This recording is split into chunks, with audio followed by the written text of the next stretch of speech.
नाजरीन, कुछ वाकयात, कुछ बातें इतनी हैरान कुन होती हैं कि उन पर यकीन करना मुश्किल होता है। इंसानी तारीख ऐसे भयानक मगर सच्चे वाकयात से भरी पड़ी है जिनको सुनकर आदमी के रोंगटे खड़े हो जाएं। आज की वीडियो में हम आपको तारीख से ऐसी ही 5 सच्ची मगर चौंका देने वाली कहानियां सुनाने जा रहे हैं जो शायद इससे पहले आपने कभी नहीं सुनी होंगी। मगर वीडियो में आगे बढ़ने से पहले अगर आप हमारे चैनल पर नए हैं तो बराए मेहरबानी हमारे चैनल व्हाट्स इन्फो को सब्सक्राइब करें, जहां आपको इस्लामिक हिस्ट्री और खुसूसन दुनिया भर की मुनफरद मालूमात फराहम की जाती हैं। और अगर आपको हमारी वीडियो पसंद आए तो लाइक करके हमारी हौसला अफजाई जरूर कीजिएगा। 15वीं और 16वीं सदी को इटालियन रेनेसांस का पीरियड कहा जाता है। ये वो जमाना था जब इटली का कल्चर और आर्ट पूरे यूरोप बल्कि पूरी वेस्टर्न दुनिया पर छाया हुआ था। लिनार्डो डिवेंची और माइकल एंजेलो इसी रिसांस के दौरान पैदा हुए और पूरी दुनिया को ऐसा मास्टर क्लास आर्ट वर्क दिया जो इससे पहले इंसानों ने कभी नहीं देखा था। लेकिन इसी 200 साल के दौरान एक बहुत ही भयानक वाकया हुआ। 1949 में यूरोप में एक ऐसी बीमारी फैल गई जिसने लोगों को रियल लाइफ ज़ॉम्बीज बना दिया। ये ऐसी खतरनाक बीमारी थी जिसमें आदमी के सर और चेहरे से सारा गोश्त आहिस्ता आहिस्ता उतर जाता था। जरा सोचें कि हर तरफ आपको ऐसे ही लोग नजर आते थे जिनमें से किसी का नाक नहीं था, किसी का कान नहीं था और किसी के तो पूरे चेहरे पर गोश्त ही नहीं होता था। उस जमाने में फ्रांस और इटली में यह नज़ारा बहुत आम हो गया था। अगर आप उस जमाने में यूरोप जाते तो ऐसा लगता जैसे हर तरफ हॉरर मूवीज वाले ज़ॉम्बीज फिर रहे हों। इस बीमारी का नाम है सिफिलिस और ये एक सेक्सुअली ट्रांसमिटेड डिजीज है। उस टाइम पर एंटीबायोटिक डिस्कवर नहीं हुए थे और इसीलिए सिफिलिस एक जानलेवा बीमारी थी।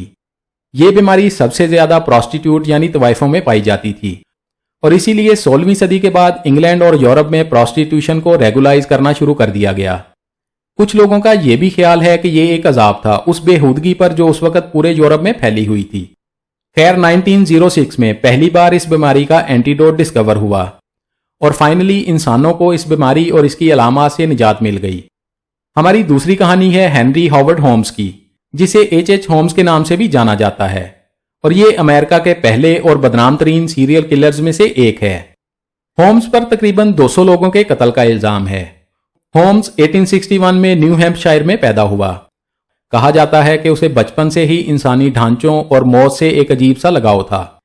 स्टूडेंट लाइफ में होम्स काफी ब्राइट स्टूडेंट था और उसने यूनिवर्सिटी ऑफ मिशिगन से मेडिकल डिग्री में ग्रेजुएशन की और फिर 1886 में शिकागो में एक फार्मासिस्ट के तौर पर जॉब शुरू की। कुछ ही सालों में उसने उसी फार्मेसी को खरीद दिया और फिर उससे आने वाले पैसों से 1890 में शिकागो में एक होटल की कंस्ट्रक्शन शुरू की, जहां पर वो एक बहुत ही ज्यादा घिनौना खेल खेलने जा रहा था।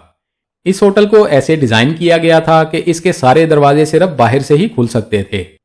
एक और अजीब बात यह थी कि इस होटल में कोई खिड़की भी नहीं थी, जिसकी वजह से यहां से फरार होना या भागना तकरीबन नामुमकिन था।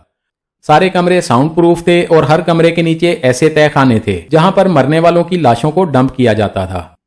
इस होटल की कंस्ट्रक्शन के दरमियान होम्स ने बहुत सारे कंस्ट्रक्शन वर्कर्स को हायर किया और फिर उन्हें निकाल दिया और फिर से नए वर्कर रखे ताकि किसी को भी इस बात का ठीक से अंदाजा ना हो कि वो क्या करने जा रहा है। ये होटल बाद में मर्डर कासल के नाम से मशहूर हुआ। इस घिनौने खेल का आगाज हुआ 1893 में।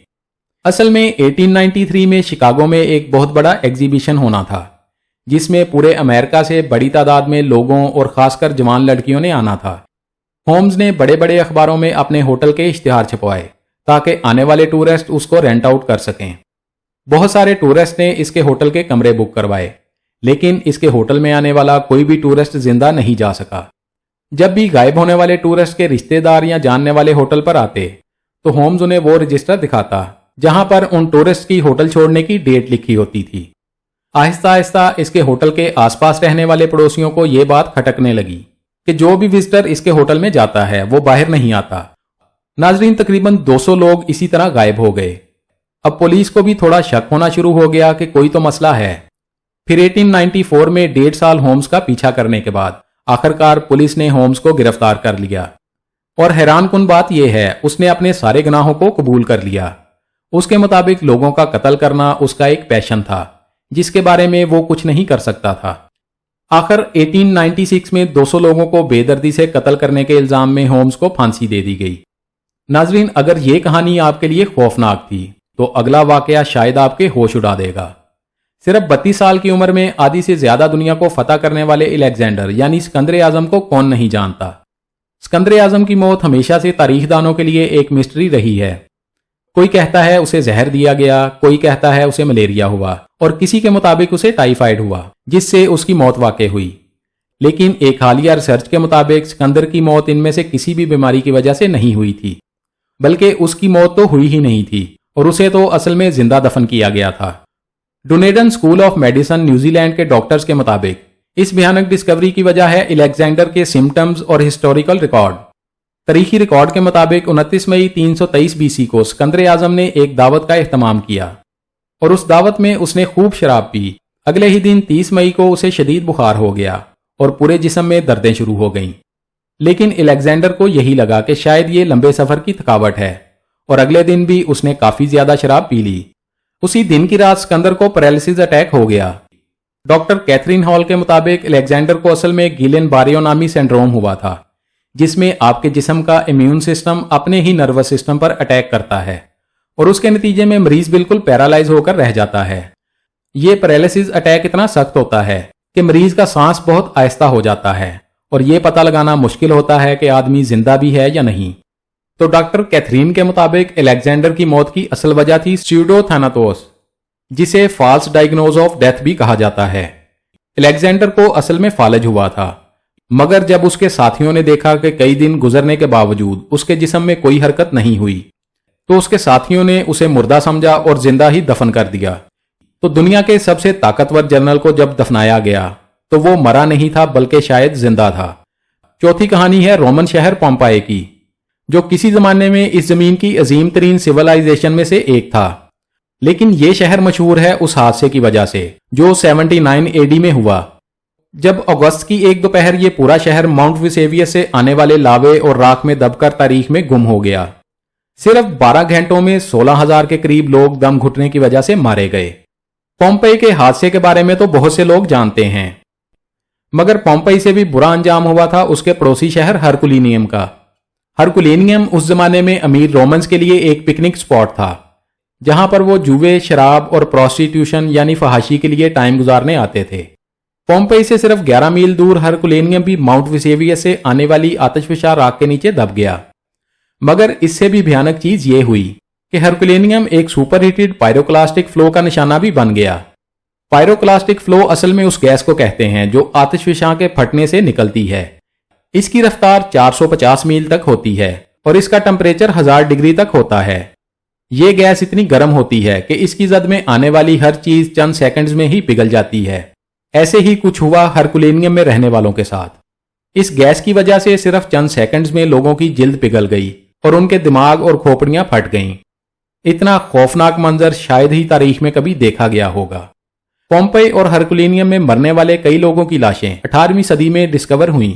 آج بھی ان باڈیز کو دیکھا جا سکتا ہے۔ آج بھی ان باڈیز کو دیکھ کر ایسا لگتا ہے کہ یہ حادثہ اتنا اچانک تھا کہ شاید لوگوں کو بھاگنے کے لیے چند سیکنڈز بھی نہیں ملے۔ آج کی ویڈیو کی آخری کہانی ہے نینکنگ میسکر کی۔ یہ بات ہے 13 دسمبر 1937 کی، جب جاپانی آرمی نے چائنا کے اس وقت کے کیپٹل نینکنگ پر قبضہ کر لیا۔ اگلے 6 ہفتوں میں لگ بھگ 3 لاکھ چائنیز کو بری طرح قتل کیا گیا۔ مرنے والوں میں بوڑھے، بچے اور عورتیں بھی شامل تھے۔ اس واقعے کو ریپ آف نینجنگ بھی کہا جاتا ہے، کیونکہ مشہور یہ ہے کہ جاپانی فوجیوں نے مارنے سے پہلے عورتوں حتیٰ کہ بچوں کا بھی ریپ کیا۔ یہ اس قدر پریشان کن اور بھیانک حادثہ ہے کہ تاریخ میں اس کی مثال نہیں ملتی۔ کبھی کبھی یقین نہیں آتا کہ طاقت اور انتقام کے نشے میں انسان کس حد تک گر جاتے ہیں۔ یہ تو صرف چند قصے ہیں جنہیں تاریخ میں سے ہم نے چنا ہے۔ ابھی تو ایسے بہت سے حادثات اور راز ہیں جن پر سے ہم نے پردہ اٹھانا ہے۔ ناظرین، اسی امید کے ساتھ اجازت دیجیے آپ کو یہ ویڈیو اچھی لگی ہے۔ اس ویڈیو کو لائک کریں اور کمنٹس میں اپنی رائے سے ضرور آگاہ کیجیے گا، اور ہماری یہ ویڈیو اپنے دوستوں کے ساتھ بھی لازمی شیئر کیجیے گا۔ انشاءاللہ ملتے ہیں بہت جلد ایک نئی ویڈیو کے ساتھ۔ دیکھتے رہیے واٹس انفو۔ اللہ رب العزت ہم سب کا حامی و ناصر ہو۔